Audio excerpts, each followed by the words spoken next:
CM Revanth పై మరోసారి MLA Rajagopal Reddy రెచ్చిపోయారు. రేవంత్ రెడ్డి తన భాష మార్చుకోవాలన్నారు. ప్రతిపక్షాలను తిట్టడం కాదు, ప్రభుత్వం ఏం చేసిందో చెప్పాలన్నారు.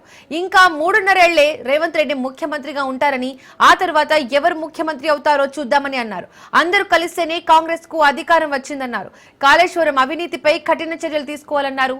రేవంత్ కమిషన్ల పేరుతో కాలయాపన చేస్తున్నారని ఆగ్రహం వ్యక్తం చేశారు. మంత్రి పదవిపై తనకు అధిష్టానం హామీ ఇచ్చిందన్నారు.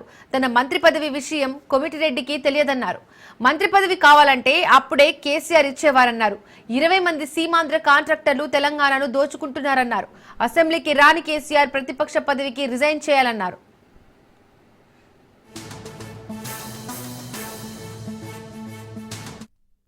సామెత ఒకటి ఉంది కదా, ఓడ దాటే వరకు ఓడమల్లయ్య, ఓడ దాటినాక గోడమల్లయ్య. డిజిటల్ మీడియా విషయంలో కూడా రేవంత్ రెడ్డి గారు మాట్లాడిన మాటలు వింటే నాకు అదే సామెత గుర్తొస్తుంది. కానీ ముఖ్యమంత్రి రేవంత్ రెడ్డి గారికి కూడా నా సూచన ఏంటంటే, నేను కాంగ్రెస్ పార్టీ ఎమ్మెల్యేగా మీ భాష మార్చుకొని, మీ హవభావాలు మార్చుకొని, తక్కువ మాట్లాడి మంత్రివర్గంలో ఇంకా చాలా అందరికి మాట్లాడే అవకాశం ఇచ్చి మేధావులతో డిస్కస్ చేసి రాబోయే రోజుల్లో దాన్ని ఏమంటారంటే ఒక కూల్ మైండ్ తోటి, ఆవేశం అక్కర్లేదు. ఇంకా 3.5 ఏళ్ల గవర్నమెంట్ ఉంది, ముఖ్యమంత్రి మీరే ఉంటారు. ఆ తర్వాత ఎవరుంటారు అనేది అప్పుడు చూద్దాం. తర్వాత ఎలక్షన్స్ అయిన తర్వాత కాంగ్రెస్ పార్టీ హైకమాండ్ ప్రజలు తీర్పిచ్చిన దాన్ని బట్టి నేనేం చేద్దాం. అప్పటి వరకు మీరే ఉంటారు.